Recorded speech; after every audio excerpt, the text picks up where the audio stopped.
बहुत ही कंजूस निकले, रिकॉर्ड ही कायम कर दिया।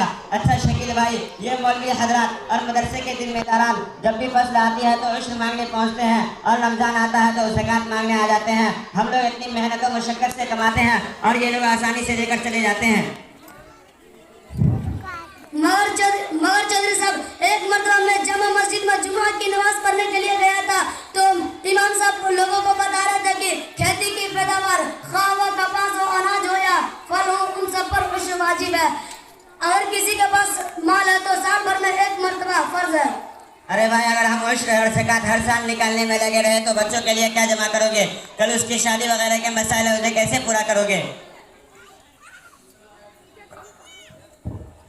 अस्सलामु अलैकुम रहमतुल्लाहि व बरकातुहू। वालेकुम अस्सलाम व रहमतुल्लाहि व बरकातुहू। अरे अकल के अंधो, बहुत देर से अकल के पीछे डंडा लेके दौड़ रहे हो कि ज़कात और उश्र निकालने में लगे रहे तो कल बच्चों के लिए क्या जमा करोगे?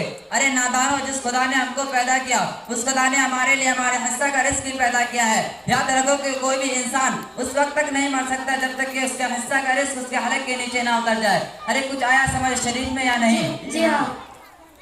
अरे अल्लाह ने जितने भी अहकाम बंदों के लिए मुकर्रर फरमाए हैं उनमें बेशुमार हिकमतें रखे हैं जिनको हम नहीं समझ सकते हैं। इसी तरह ज़कात में भी अल्लाह ताला ने बहुत सारी हिकमतें और बहुत सारे फायदे रखे हैं और आप देखेंगे कि इस्लाम का पूरा हिकमतों से भरा हुआ है।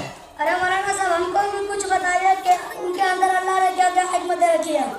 ज़कात और सदक़ात दुनिया में, ज़कात और सदक़ात के फायदे दुनिया में भी है और आखिरत में भी। हुज़ूर सल्लल्लाहु अलैहि वसल्लम का फरमान है, जिसने अपने माल की ज़कात अदा कर दी उसने अपने माल के शर को ख़त्म कर दिया। दूसरी जगह फरमाया, ज़कात के जरिए अपने मालों की हिफाजत करो। दूसरी जगह फरमाया, ज़कात के जरिए अपने मालों की हिफाजत करो। ज़कात अदा करने में एक हिकमत ये भी है कि